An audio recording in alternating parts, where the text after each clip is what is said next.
I excluded my brother's GF from my wedding because she was hitting on my fiance's brother. She then faked a pregnancy to turn my family against me. I, 28F, am getting married to Adam, 29M, in 2 months. Growing up, our family dynamic was always centered around my youngest brother Tommy, 24M. Being the baby of the family with 3 older siblings, Dylan, 32M, Chris, 30M, and me, Tommy always got away with everything. Our parents, especially Mom, would bend over backwards to keep him happy. Dylan was always the responsible one, following Dad's footsteps into the family business. Chris was the athletic star, getting a full scholarship to college. I was the middle child who worked hard but never quite got the same attention. Tommy, though, was different. He struggled academically, couldn't hold down jobs, but Mom always made excuses for him. She'd say he was finding his path while pressuring the rest of us to help him financially. This dynamic continued into our adult lives. When Dylan got married, Tommy threw a fit about not being best man, despite barely knowing Dylan's wife. When Chris bought his first house, Tommy expected to move in rent-free because that's what family does. When I got my promotion last year, Tommy complained that my company never gave him an interview, even though he wasn't qualified. Enter Rachel, 23F. She came into our lives 2 years ago when she started dating Adam's brother Mark, 27M. I didn't know her well then, but noticed some red flags. She'd constantly post about her perfect relationship on social media while Mark seemed increasingly unhappy. Mark eventually discovered she was seeing multiple guys behind his back and ended things. A few months later, she somehow ended up at Tommy's friend's party. Within weeks, they were dating. Tommy didn't know about her history with Mark. Mark wanted to avoid drama and asked us not to mention it. We agreed, thinking it wouldn't last. But it got worse. 3 months ago, Mark showed me and Adam some disturbing messages from Rachel.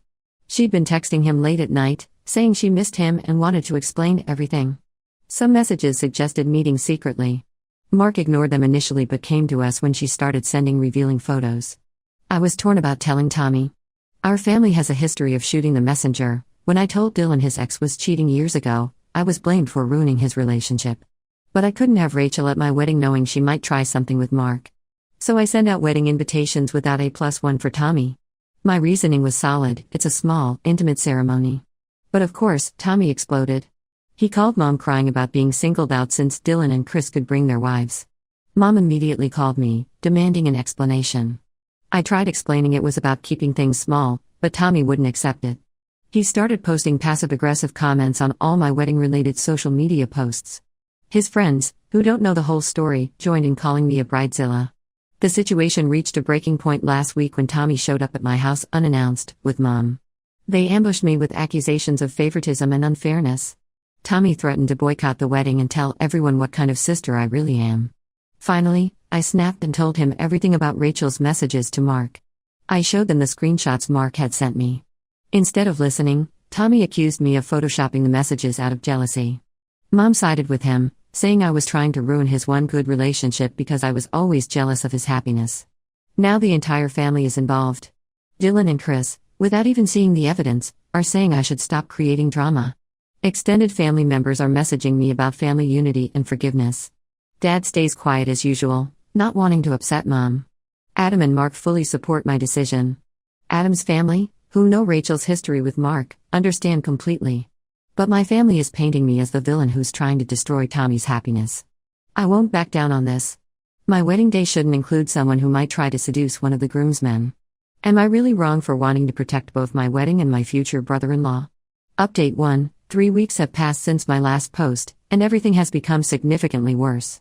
To understand the current situation better, I need to explain some past family dynamics that are now affecting everything. Growing up, any conflict in our family was always resolved by giving in to Tommy. When he crashed Dylan's car at 16, our parents made Dylan forgive him without any consequences. When he used Chris's credit card for online gambling at 19, Mom paid off the debt and insisted Chris drop the matter. When he borrowed my laptop and sold it for quick cash at 21, I was told to be understanding because he was going through a phase. This pattern made Tommy believe he could get away with anything. Rachel seems to have picked up on this dynamic perfectly. After my last post, she launched a full attack. She somehow got my personal number, I suspect Mom gave it to her, and started a harassment campaign. At first, it was just emotional messages about how I was breaking Tommy's heart and destroying their love. When I didn't respond, the messages turned threatening. She claimed she had dirt on Adam and would expose him at the wedding. She even hinted at having inappropriate photos, though Adam has never been involved with her. The situation got more complicated when Mark's ex-girlfriend Lily, 24F, came forward. She had dated Mark right before Rachel, and shared disturbing information. Rachel had apparently caused problems in several relationships before Mark, always playing the victim when caught. Lily had screenshots of Rachel trying to reconnect with Mark while dating Lily's brother. When I tried showing this new evidence to my family, things got even messier. Mom organized a family meeting at their house. I arrived to find not just our immediate family, but also aunts, uncles, and even our old neighbor Mrs. Peterson, 68F, who apparently always saw Tommy as a son. The meeting was ambush. Rachel arrived with Tommy, wearing a conservative dress, completely different from her usual style, and carrying a photo album. She had printed out every family photo she could find on social media, creating a story about how much our family meant to her. She even included photos from before she knew us, which she'd edited herself into. Mom, who had clearly helped plan this, gave a speech about family acceptance and growing up. She brought up every mistake Dylan, Chris, and I had ever made, most of which were minor compared to Tommy's actions, saying the family had forgiven us. The most manipulative part was when Rachel started showing evidence that Mark had been pursuing her. She had screenshots of conversations, but they were clearly edited, the dates didn't match up, and some texts used iPhone bubbles while Mark has always had an Android. When I pointed this out, Tommy accused me of always finding faults in his life. He brought up childhood incidents, times he felt I didn't support him enough or chose my friends over him. Most of these incidents were completely twisted versions of reality. After 3 hours of this emotional manipulation, my parents delivered their ultimatum: either include Rachel in the wedding or they wouldn't attend. They even suggested I make her a bridesmaid to heal the family rift. That was the last straw. Adam, who had been quietly supportive throughout this mess, suggested we completely change our plans. We're now looking at destination wedding venues in Bali. His parents not only support this decision but offered to help with the costs. The family's reaction to our potential venue change has been explosive. Tommy posted a TikTok about toxic sisters that went viral in our small town. Mom's Bridge Club ladies are calling me selfish. Even my childhood best friend Lisa, 28F, who was supposed to be a bridesmaid, suggested I was being too harsh. The only unexpected support came from Mark's new girlfriend Katie, 26F, who reached out to share her own experience with Rachel from their university days. Apparently, Rachel's pattern of behavior goes back years. Right now, we're seriously considering the Bali option. At least then we can celebrate our love without all this manufactured drama. Update 2: the last 2 months have been a whirlwind of events. Let me start by explaining why we finally canceled our local wedding plans entirely. Our venue called to inform us that Tommy had contacted them, claiming to be my wedding planner, trying to add Rachel to all the guest lists and seating arrangements. The venue owner only called to verify because Tommy's email address looked suspicious. This wasn't the first time Tommy had tried to manipulate situations behind my back. In college, he once called my professor pretending to be my doctor, trying to get an extension on my behalf because he needed help with his own assignments. Back then, Mom defended him saying he was just being helpful. But the real turning point came at Dylan's son's first birthday party. Rachel showed up uninvited, got drunk, and made a scene. She cornered Mark near the bathroom, tried to kiss him, and when he pushed her away, she fell dramatically. Several guests witnessed this, including Tommy's childhood best friend Ben, 24M. Instead of finally seeing Rachel's true colors, Tommy created an elaborate story about Mark harassing Rachel throughout the party. He claimed Mark had been sending her suggestive signals all evening and tried to take advantage of her vulnerable state. When Ben tried to tell Tommy what he actually saw, Tommy accused him of being manipulated by my lies. The next day, Tommy showed up at Mark's workplace, an elementary school where Mark teaches 4th grade. He started yelling about Mark being a predator in front of parents dropping off their kids. The school had to call security, and Mark nearly lost his job. The only thing that saved his position was the school's security footage showing Tommy's unhinged behavior. You'd think this would be the wake-up call my family needed. Instead, Mom blamed Mark for provoking Tommy by attending the birthday party. She even suggested Mark should find a new job for everyone's peace of mind. Dylan and Chris, despite their wives telling them Tommy was out of line, sided with Mom as usual. The situation escalated when Rachel started telling people she was pregnant. She posted a vague photo of a positive pregnancy test on Instagram with the caption, "Some people will never understand true love and commitment." My mom immediately started planning a baby shower, telling everyone how excited she was to be a grandmother.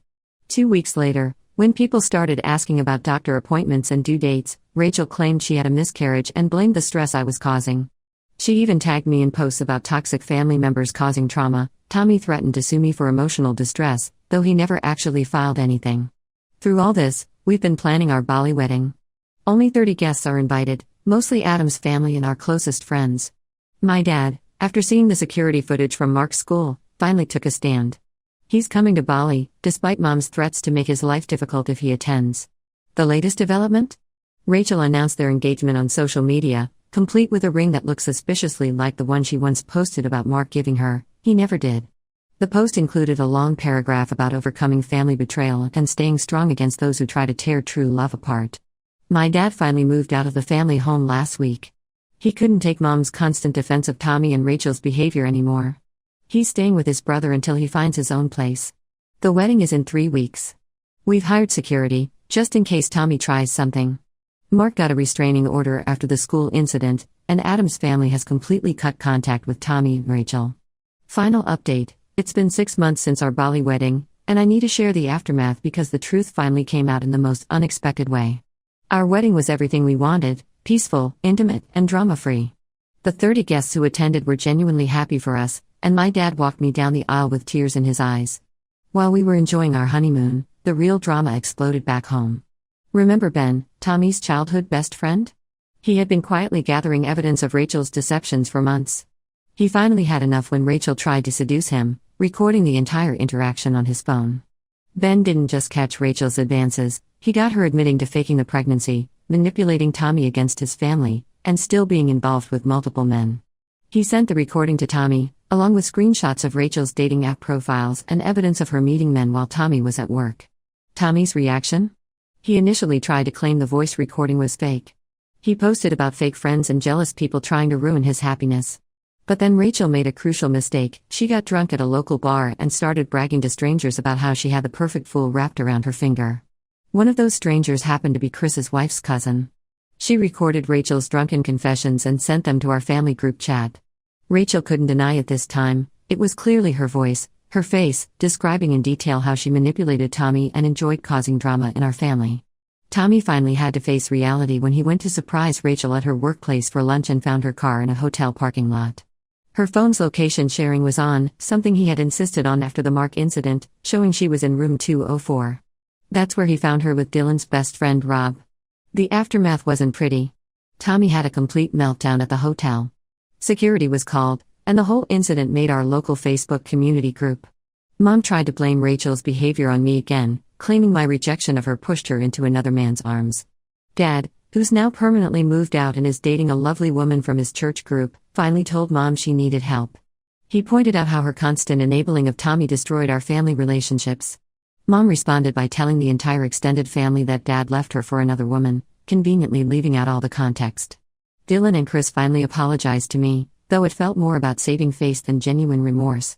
They sent generic "sorry you were right" text messages but still maintain I could have handled things better.